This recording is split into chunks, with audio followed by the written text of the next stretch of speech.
2023 წლის 30 დეკემბერს ქართული პოლიტიკის კულუარებიდან ავან სცენაზე მესამედ შემოbrunებულმა ბიძინა ივანიშვილმა ჩვენი ქვეყნის უახლეს ისტორიაში გათამაშებულ ტრაგიკულ პიესაში, რომლის რეჟისორისა და მთავარი როლის შემსრულებელიც თავადაა, ყველაფერი გააკეთა იმისათვის, რომ მოვლენათა განვითარების ჯაჭვს ზუსტად ერთ წელიწადში კულმინაციამდე მიაღწია.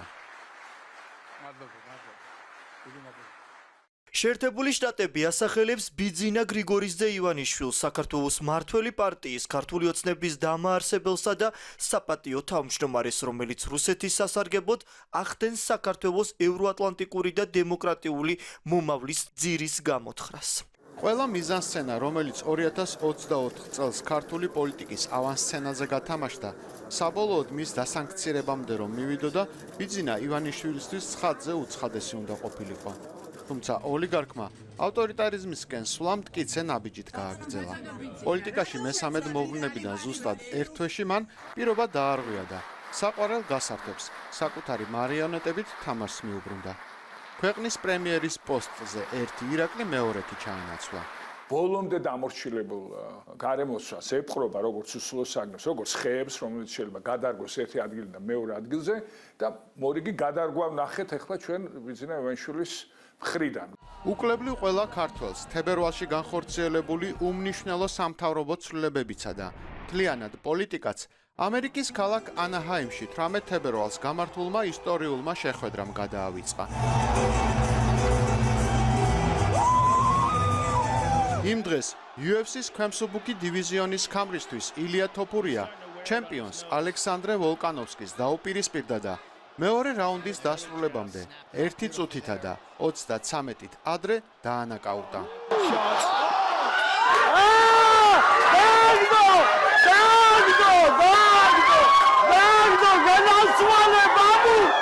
თებერვალში დაწყებული სპორტული წარმატებების ესტაფეტა მარტში საქართველოს ეროვნულმა საფეხბურთო ნაკრებმა ღირსეულად გადაიბარა. აი ამ წამს ყველა ქართველის სუნთქვა გაჩერდა.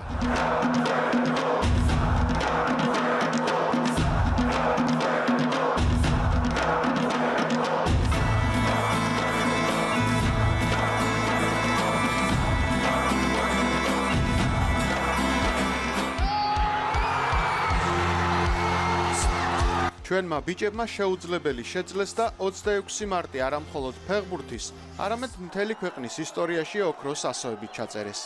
ევროპის ჩემპიონატზე მოპოვებული საგზურის შემდეგ თელმა ერმა დაიჯერა, რომ ზღაპრის ბოლო აუცილებლად კეთილი იქნებოდა, რადგან ჩვენი ყველა გზა ევროპისკენ მიდიოდა.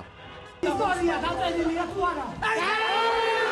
ფეხბურთის გამაერთიანებელი ძალის წყალობით გამოწვეული ერთმანეთის სიხარულით ტკბობა ქართველებს დიდხანს არ გვაცალეს.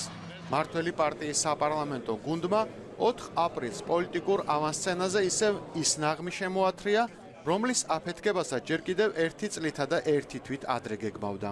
საპარლამენტო უმრავლესობამ პარტიის პოლიტიკურ საბჭოსთან კონსულტაციის შემდეგ მიიღო გადაწყვეტილება პარლამენტში ხელახლა წარადგინოს კანონპროექტი უცხოური გავლენის გამჭვირვალობის შესახებ. ქართული ოცნების მიერ სიტყვის კიდევ ერთხელ გატეხვამდა იმ მოსალოდნელმა საფრთხემ, რომელიც რუსული კანონის მიღების შემთხვევაში ქვეყნის დემოკრატიულ განვითარებასა და მის ევროპულ მისწრაფებებს უკადდა ქართული საზოგადოება, უპირატესად კი მისი ახალგაზრდა ნაწილი უკიდურესად გააბრაზა. ჩვენი თაობა არ შევარჩენთ ამ ყველაფერს და აუცილებლად ვიბრძოლებთ ჩვენი ყველა ძალებით. აქ გავარჩევთ ჩვენი მომავლისთვის, ჩვენი ევროპული მომავლისთვის და ამავდროულად ჩვენი წინაპრებისთვის და ჩვენი წიმისთვის იბრძოლეს, რომ ჩვენ თავისუფალ საქართველოში დაუბადებულიყავეს. ახლა უნდა დავდოთ ფიცი, რომ ჩვენ საქართველოს დავიცავთ ყოველგვარი რუსული კანონებისგან. ვიდრე ახალგაზრდები საქართველოს ერთიანობისთვის დაღუპული გმირების მემორიალთან ფიცს დებდნენ, პარლამენტარების სკამებში მოკალათებულმა ივანიშვილის მარიონეტებმა რუსულ კანონთან ერთად ბატონისათვის ძალიან მნიშვნელოვანი კიდევ ერთ კანონში შესატანი ცვლილებები დააინიცირეს. მთელმა საქართველომ თითოეულმა ჩვენთაგანმა უნდა ვიხადოთ გადასახადები და ვიხდით ამ გადასახადებს პატიოსნად და საქართველოში ყველაზე მდიდარი ადამიანი და პოლიტიკურად ყველაზე გავლენიანი ადამიანი გვეუბნება რომ მე არ გადავიხდი. არა მარტო არ გადავიხდი, ეხლავე სასწრაფოდ 3 დღის ვადაში ჩაწერეთ კონსტიტუციაში, ჩაწერეთ საგადასახადო კოდექსში, რომ მე ეს გადასახადი არ უნდა გადავიხადო. ესეთ რაღაცას ბოლოს აკეთებდა მეფე შუა საუკუნეებში. რუსული კანონს როცა ბოლომდე მიიღებენ, ძალიან მაღალი ხდება იმის ალბათობა, რომ ბიძინა ივანიშვილი დასავლეთის ქვეყნებმა დაასანქციროს და როგორშაც ცდილობს, რომ მოასწროს თუნდაც ოფშორებიდან და სხვადასხვა ტერიტორიებიდან საქართველოში რაც შეიძლება სწრაფად გადმოიტანოს თავისი ქონება. უკანონობების დაკანონების ასეთმა უტიფარმა მცდელობამ ქართული საზოგადოება კიდევ უფრო გააბრაზა. 30 აპრილიდან საპროტესტო ტალღა ახალი სიმძლავრით აზვირთდა.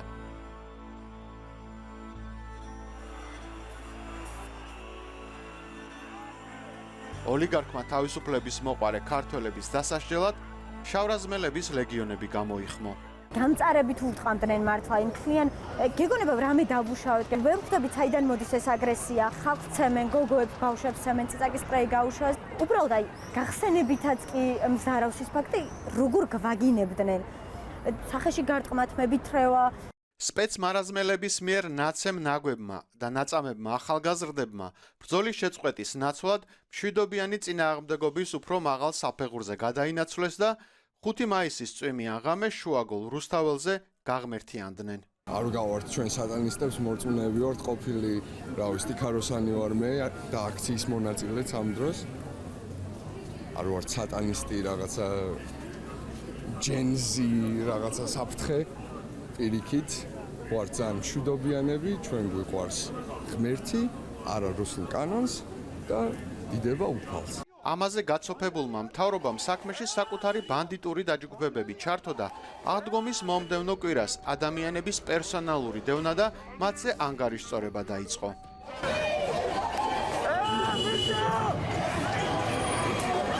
ამგვარი მთავრობის ძალადობით გაჟღენთილი დილა გათენდა 2024 წლის 14 მაისს. როცა ქვეყნის საკანონმდებლო ორგანოში შეკრებილმა 84 მონამ უცხოური გავლენის გამჭვირვალეობის შესახებ კანონის მესამე მოსმენით მიღება გადაწყვიტა.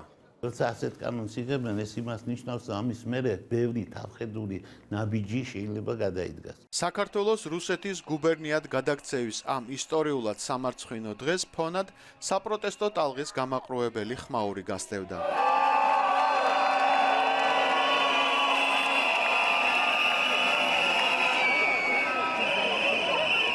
რუსული კანონის მიღებიდან ზუსტად 10 დღეში საქართველოს დროით დილის 4 საათზე შეერთებული შტატების სახელმწიფო დეპარტამენტმა ოფიციალურად გამოაცხადა სანქციების თაობაზე იმ ადამიანების მიმართ, რომლებიც მათი აზრით საქართველოში ძირს უთხრიდნენ დემოკრატიას. ჩვენ ერთად ვდგავართ კრემლის ბნელ წარსულში საქართველოს დაბრუნების მცდელობის წინააღმდეგ. მათ წინააღმდეგ, ვინც თავს ესხმის ქართველი ხალხის ნებას და ეჭქვეშ აღედებს ჩვენს კავშირს. ჩვენ გვაერთიანებს ცოდნა, რომ მტრები დამარცხდებიან და საქართველოს ხალხი გაიმარჯვებს. როგორც ჰელსინკის კომისიის თავმჯდომარემ, მე ჩემს კოლეგა კონგრესმენებთან ერთად წარმოვადგინე მეგობარი აქტი, რათა კონგრესის წინაშე პასუხისმგებლობა დავაკისრო მათ, ვინც თავს ესხმის დემოკრატიას.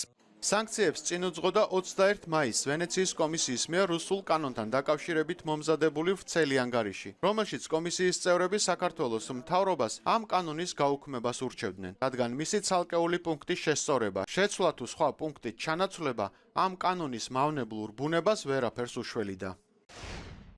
ვენეციის კომისია დაჟინებით ურჩევს საქართველოს ხელისუფლებას კანონის ამჟამინდელი ფორმით გაუქმებას.